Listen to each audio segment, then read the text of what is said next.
Muscle Anatomy series. My name is Brad Park, and today is all about the trapezius tissues.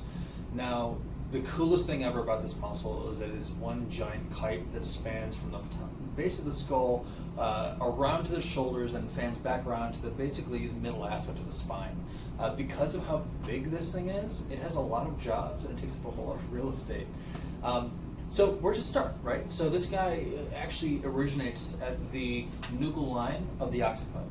From there, it's going to travel and fan out down to C7, basically the lowermost aspect of the cervical spine, and it's going to connect all the way down to T12, which is basically the lowest rib spinal process. From here, it's going to fan out, so it's going to travel into the acromion process of the shoulder blade. It's going to follow the medial aspect of that shoulder blade, that scapula, and then ultimately, it's going to achieve a spot on the clavicle. So it's going to rest right along the top or superior aspect of that clavicle. Because of this, because of how big this freaking guy is, we actually refer to it in three different parts. So we've got the upper trap, we've got the middle trap, we have the lower trap, and we'll be talking about all those today. Now, the upper trap is really cool because when it works bilaterally, aka both sides are working simultaneously and the shoulders are held in place, it actually has a really good ability to extend the neck backwards.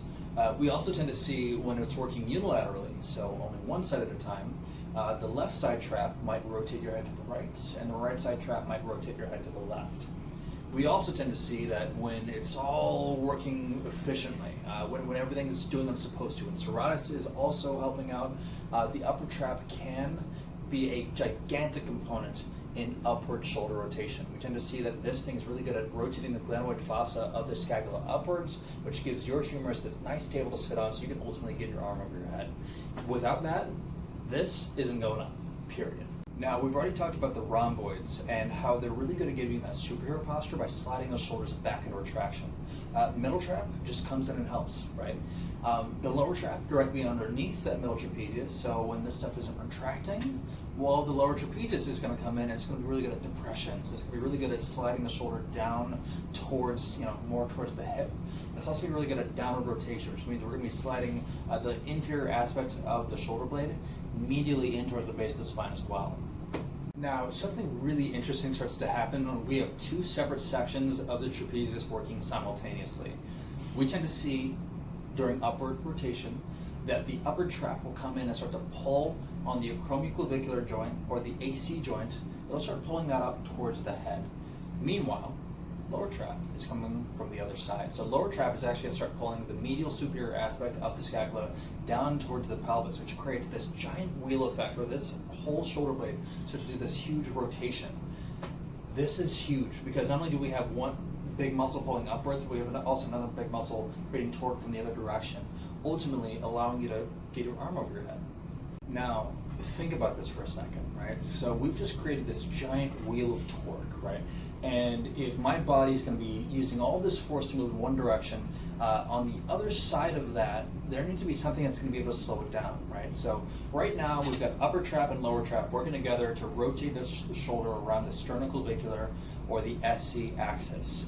The other side is being pulled in reverse by the levator scaps and the rhomboids. So some of the muscles we've already discovered and some muscles we've already talked about are actively working to fight this giant wheel chain pulling up, and these guys have to come in from the opposite direction just to slow the darn thing down and to stop you from ripping your own shoulder out of its socket, right? Now, the thing about this is that when it comes to training this upper trapezius or middle trapezius or even lower trapezius, it's really hard to separate these muscles from the rest of the backpack, so to speak, right? These guys are going to work in tandem or in conjunction with just about anything that pulls or retracts the shoulders throughout your body. So because of how these muscles are situated, they can be pretty hard to emphasize, but at the same time, it's not impossible. We tend to see that traps are really active in anything that rotates the shoulder. And we also tend to see that they run into the same problems that rhomboids do, right? So rhomboids, as they shorten, get weaker, and traps do the same. So we're gonna need some very specific, some very precise force application that again trails off throughout the exercise so that your traps can stay contracting throughout the entire movement. Anyway, so that wraps up my trapezius video. If you liked what you saw, if you want to learn more about it, please like, please subscribe, please leave comments or questions. I need help from you guys to make the best content possible. So give me an idea on what you'd like to see more of, what you'd like to learn more about, what kind of questions or fitness problems you might want solved.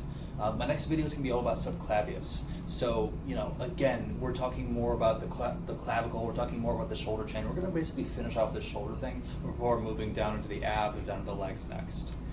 Again, thank you so much for joining me. Have a great day, and take care. Bye.